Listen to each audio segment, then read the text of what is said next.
দিকে যাই বল?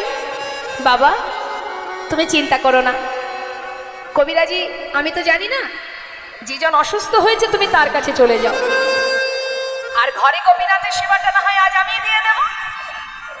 বাবা হেসে বলে উঠলেন, সেবা বললেই সেবা দেওয়া যায়?